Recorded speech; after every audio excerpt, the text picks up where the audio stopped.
재정난에 빠진 그리스의 미래를 좌우할 총선에서 야당인 급진 좌파연합 시리자가 승리했습니다.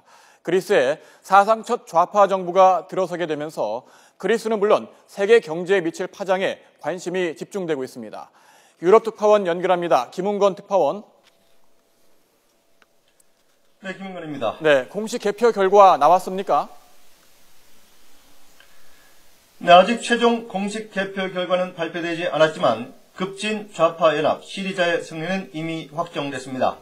99.8% 개표가 진행된 상황에서 시리자는 36.3%의 득표를 기록해서 27.8% 득표에 그친 집권 시민당을 10%포인트 가까운 큰 차이로 누르고 1당에 올랐습니다.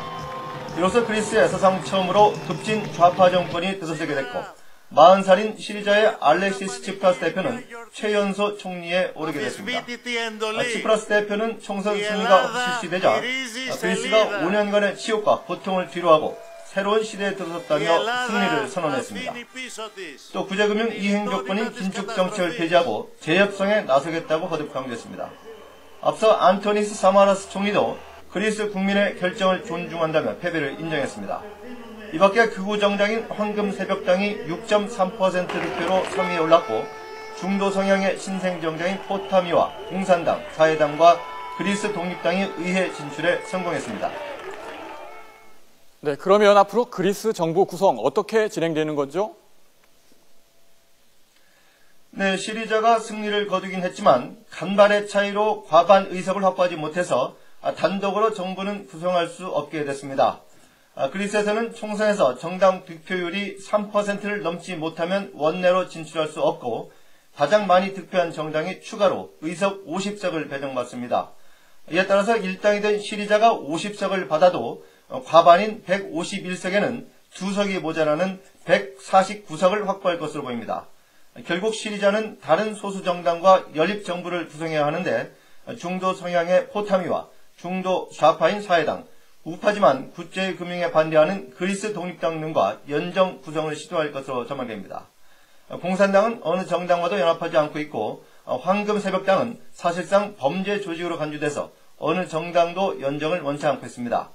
만약에 정부 구성에 실패하면 그리스는 2차 총선을 치러야 하고 이 경우 구제금융 협상에도 차질이 생기기 때문에 시리자로서는 어떻게든 연정을 구성할 것으로 전망됩니다. 네, 이번 총선 이후에 그리스가 유로존에서 탈퇴하고 이에 따라 유로존이 붕괴할 수 있다 이런 우려가 제기됐었는데 그럴 가능성도 있는 겁니까?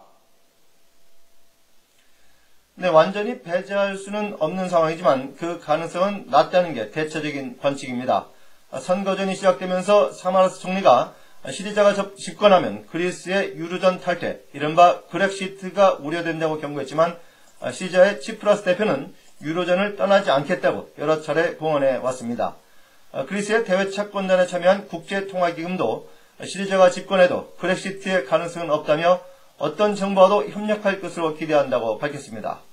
문제는 치프라스 대표가 대외 채권단에 2,400억 유로에 이르는 채무 탕감 등을 요구하겠다고 밝힌 데 대해서 EU나 최대 채권국인 독일이 원칙적으로 수용할 수 없다는 입장을 보이는 것입니다.